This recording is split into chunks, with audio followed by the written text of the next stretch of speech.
Në edicionin më të ri të emisioni 60 minuta. Arkëtimi të hyrave të ATK-s dhe lufta kundër evazionit fiskal do t'jenë temat kryesore që i diskutojnë pas pak në studio me drejtorin e përgjithshëm të administratës tatimore të Kosovës, Mentor Hysenin. Se prenga janë mbledhur këto të hyra, sa është mangja tatimore aktualisht në Kosovë dhe cilat industri kontribuojnë ekonomisë informale në Kosovë, të gjitha këto i kuptojnë pas pak, por si zakonisht në fillim ju sjellim lajmet kryesore të ditës. Në KQZ ngrihen shqetësime për ndërprerjet e energjisë ditën e zgjedhjeve, Malisheva zona më e rrezikuar. KQZ-ja merr vendim edhe për ndaljen e procesit të numërimit natën e fundit të vitit. Pratipati takon kryetarit serb të 4 komunave veriore flet për pritjet e SBA-s për qeverisjen atje. Kërkon qeverisje transparente, bashkëpunim me institucionet e sigurisë.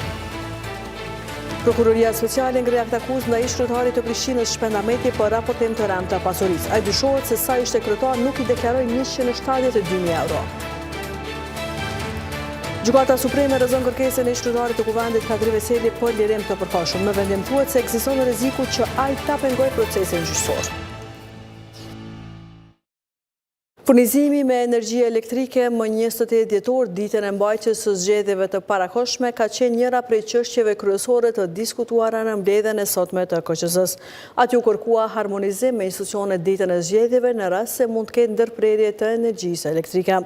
Antari i PDK-s në KQZ, Arjani Telçani, ka thënë se nevojitet planifikimit detajuar të dielën më 28 dhjetor në rast se mund të paraqiten sfida të tilla. Edhe antari tjetër i KQZ-s, Sami Amiti nga LDK, ngriti shqetësime për ngarkesat e mëdha në fundvit dhe problemet infrastrukturore në disa rajone.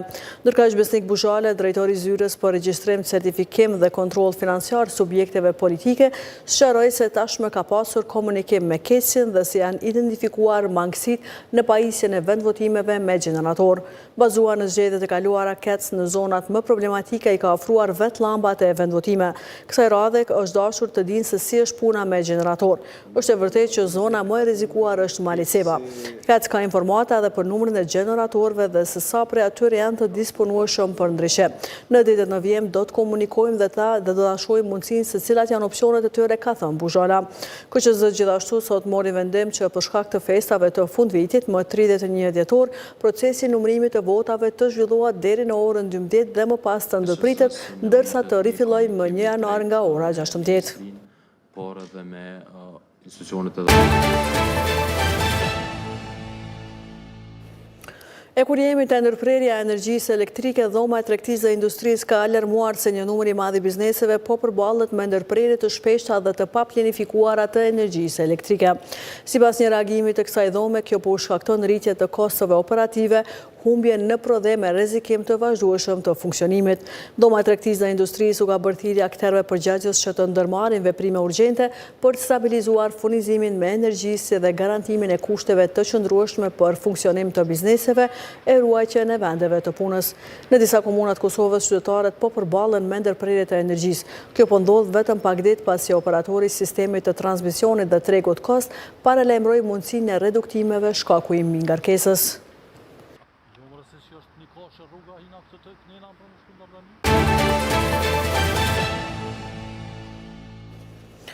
Edicionin e vazhdojmë me informacione të tjera. E ngarkuara me punë e ambasadës së Shteteve të Bashkuara, Eni Pratipati, është takuar sot me kryetarët e Mitrovicës së Veriut, Zveçanit, Zubin Potokut dhe Leposaviqit, si dhe me përfaqësues të shoqërisë civile të serbëve të Kosovës në veri. Ambasada amerikane përmes një postimi ka bërë të ditur se Pratipati ka theksuar pritshmëritë e SBA-s për qeverisje transparente dhe efektive, ofrim të barabartë të shërbimeve për të gjithë shqiptarët, si dhe rëndësinë e bashkëpunimit me institucionet e sigurisë që ka theksuar se janë të përkushtuar të shërbejnë të gjitha komuniteteve.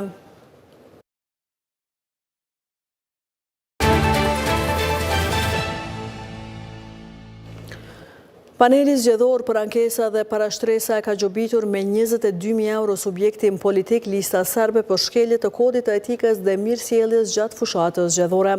Me 20.000 euro gjobet pas ankesës së paraqitur nga subjekti politik Kosovski Savez.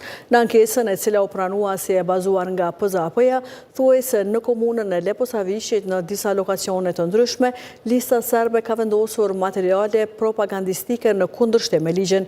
Për këto pretendime, lista serbe nuk ka ka dorëzuar përgjigje ndaj ankesës. Lista serbe është gjobitur edhe me 2.000 euro pas ankesës së lëvizjes vetëvendosje për vendosjen e një baneri në objektin kolektiv të banimit në Mitrovicën e Veriut pa pëlqimin e komunës. PZAP-ja urdhëroi listën serbe që menjëherë ta largojë banerin nga objektin në sheshin Car Lazar.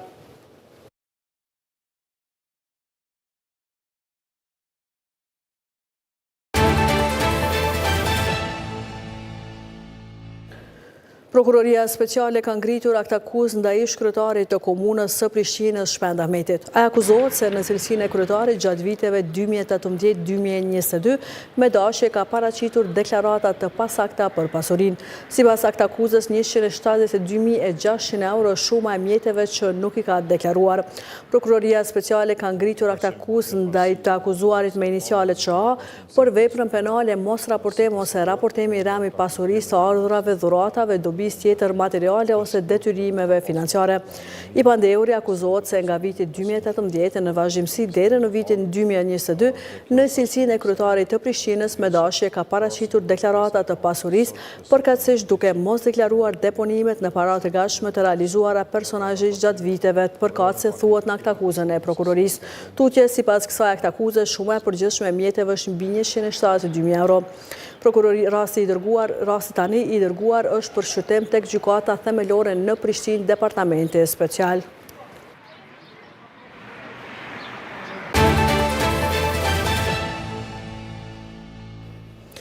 E Gjykata Supreme dhomave të specializuara në Hag ka rrëzuar kërkesën e ish-kryetarit Kuvendit Kadri Veseli për lirim të përkohshëm.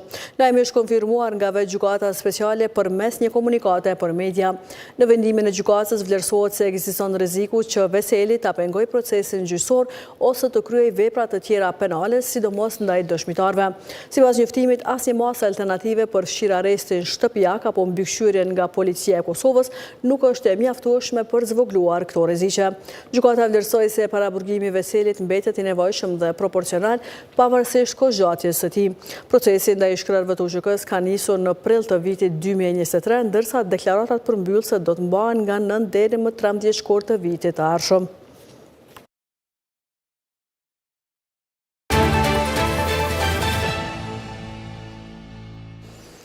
Instituti Kosovës për Drejtësi përmes një raporti analizues mbi programet politike ka theksuar se asnjë nga partitë nuk ofron qasje gjithëpërfshirëse të strukturuar dhe të mashme për avancimin e qeverisë së mirë dhe sundimit të ligjit.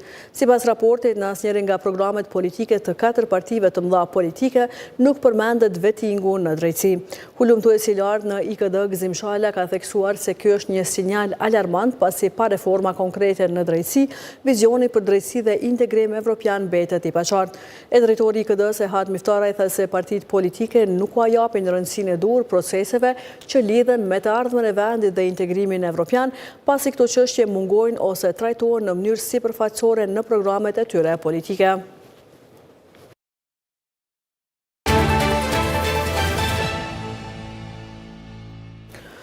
Avokati i popullit gjatë këtij viti ka pranuar mbi 1.600 ankesa nga qytetarët të cilët lidhen kryesisht me punën e administratës dhe gjykatave.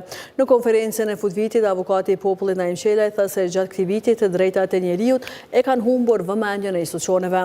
Ndërsa sa i takon punës së gjykatës speciale, avokati i popullit thotë se në mungesë të monitorimit ngriten dilemat nëse kjo gjykatë po vepron sipas standardeve të sistemit të drejtësisë në vend.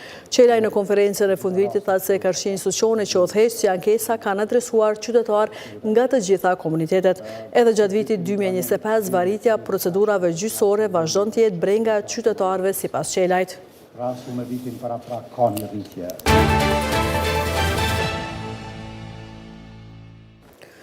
Prinon Sadriu, bashorti i presidentes Vjosa Osmani, ka ftuar Jared Kushnerin dhe ndër i presidentin amerikan Donald Trump që pas dështimit për të investuar në Serbi të investojnë në Kosovë dhe që ta kthej hotelin Grand në hotelin Trump.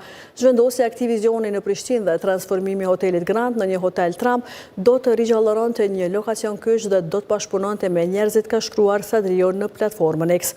Kushner kishte planifikuar të ndërtonte më parë një hotel luksoz në Beograd mbi ish godinën e shtabit të përgjithshëm mëhershëm të Jugosllavisë, por projekti u anulua për shkak të kundërshtimeve publike dhe akt akuzës që prokuroria për krim të organizuar në Serbi ngriti ndaj ministrit të kulturës Nikola Selaković për shkelje të pronësisë së objekteve të mbrojtura kulturore.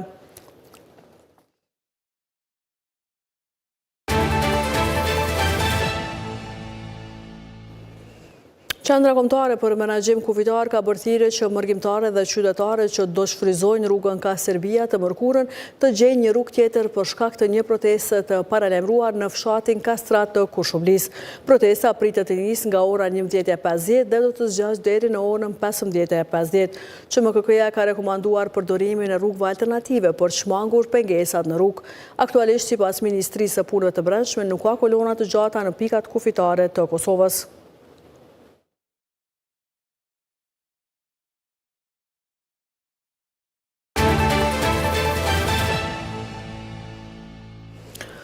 Në seancën e shqyrtimit fillestar për krime lufte në Zhegër të Gjilanit, i akuzuari Dragutin Nasković është deklaruar i pafajshëm. Prokuroria speciale akuzon atë se në cilësinë e komandantit të në stacionit policor nuk e ka ndërmarrë asnjë veprim për t'i parandaluar plaçkitjet, dëbimin dhe vrasjet e 29 civilëve shqiptar në këtë fshat. Dragutin Nasković është deklaruar i pafajshëm për akuzën për krime lufte kundër popullsisë civile në Zhegër të Gjilanit. Prokuroria speciale akuzon Naskovićin se si komandanti nën stacionit policor në Zhegër nuk e ka ndërmarrë asnjë veprim për t'i parandaluar plaçkitjet, dëbimin dhe vrasjet e 29 civilëve shqiptar në këtë fshat. Në seancën fillestare për rastin, Naskovići tha se nuk ka qenë i përfshirë në këtë vepër penale. Nuk ndihem fajtor për asnjë vepër e cila më vihet në barë. Në atë kohë, kur ka ndodhur kjo vepër penale, unë nuk kam qenë në vend të ngjarjes dhe as komandant. Deklarimin rreth fajësisë i akuzuari e bëri pasi prokuroria speciale Ajshe Ferati i lexoi aktakuzën bazuar në të cilën forca serbe hynë dhe rrethuan Zhegrën nën komandën e të pandehurit. Përpasoj banorët në mesin e të cilëve edhe familja Ukshini nisën t'i braktisnin shtëpitë e të strehohen në shtëpi të tjera. E ka babajin Ukshinit të vrarë në mes të dyshemnisë së shtëpisë. Kurse nënën nuk e gjeti fare në shtëpi. A majku nije našao kuću uopšte? I shqetësuar dhe i traumatizuar një njerë ka shkuar në stacionin policor në Zhegër për të lajmëruar rastin dhe më të arritur aty ka takuar të pandehurin i cili ishte komandant i atij stacioni. Të njëjtit i ka treguar për vrasjen e babait, si dhe ka kërkuar ndihmë për ta gjetur nënën e tij, tani viktimen Miratie Ukshinin. Mirë, po në vend që t'i ndihmonte për ta gjetur viktimen, i pandehuri drejtohet me fjalët. Hajde se edhe ajo është vdekur. Sipas aktakuzës, Naskovići ka qenë në dijeni se forcat policore e ushtarake serbe, një pjesë të cilëve nën komandën e tij e rrethuan fshatin Zhegër dhe më pas e sulmuan edhe atë Llashtic. Kanë kryer plaçkitje dhe shkatrim të pasurisë së civilëve shqiptar. Počeli su sa pljačkom i uništenjem imovine albanskih civila. Ku 90% të shtëpive u plaçkitën e më pas u doxhën. Duke pas parasysh këtë rrethana, Imajući u vidu ove okolnosti, kur i pandehuri si komandant ka patrolluar ditën e 2, 3, 4 e tutje, ka parë këto shtëpi të plaçkitura dhe të djegura, video kuće opljačkane i spaljene, dhe asnjëherë nuk i ka parandaluar këto veprime të dëmshme të shkaktuara nga forcat serbe. Dragutin Nasković u pati arrestuar në shtator të këtij viti në pikalimin kufitar dhe u i bardh.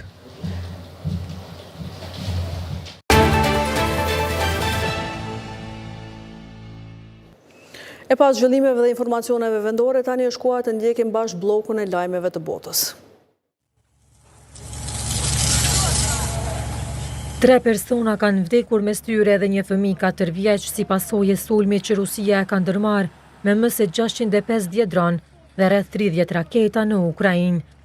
Autoritetet ukrainase kanë njoftuar se sulmet kanë goditur disa shtëpi dhe rrjetin energjetik në 13 rajone të Ukrainës, duke shkaktuar ndërprerje të mëdha të energjisë elektrike.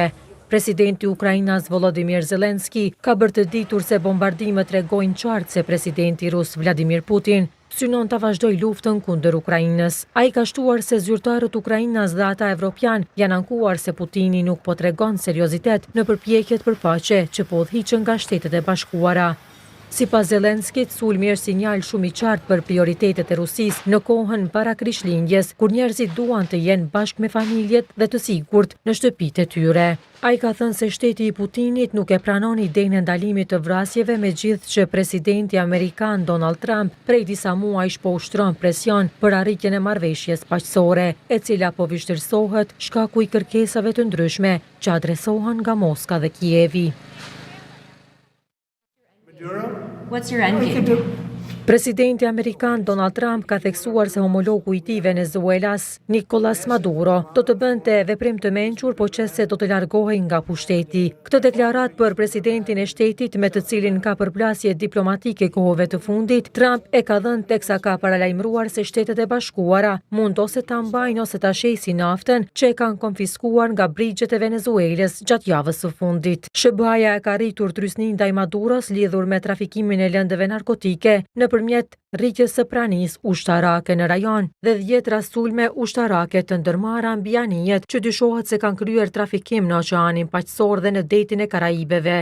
Në këto sulme të paktën 100 persona dyshohet se janë vrarë. E i pyetur nga gazetarët nëse qëllimi i tij është rrëzimi i Maduros nga pushteti, Trump është përgjigjur duke thënë se ndoshta mund edhe të jetë. Përveç sulmeve, Trump ka zbatuar edhe bllokat për të gjitha cisternat e naftës që hyn e dalin nga Venezuela. Në fundjavë, garda kufitare e SBA-s ka ndjekur një cisternë nafte në ujërat ndërkombëtare në operacionin e dytë të këtij gjatë ditëve të fundit dhe të tretin brenda 2 javësh. Administrata e Trumpit akuzon Venezuelën se po përdor të hyrat nga shitja e naftës për të financuar krime të lidhura me drogën, ndërsa Karakasi zyrtar i hedh poshtë këto pretendime.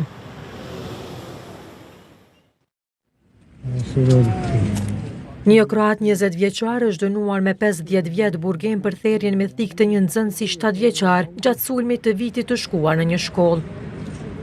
Sulmi 20 dhjetorit të 2024-s në shkollën fillore Prečko në Zagreb pati tronditur Kroacin dhe të gjithë bashkimin evropian, e ku rastet e tilla të dhunës janë të rralla. Edhe 3 nxënës dhe një mësues pa të mbetur të plagosur, kur sulmuesi aso kohë 19 vjeçar hyri i pajisur me thikë në objektin e shkollës, ku dikur i kanë ndjekur mësimet. Pas aktit ai ka tentuar të bëjë vetvrasje, por është arrestuar nga policia.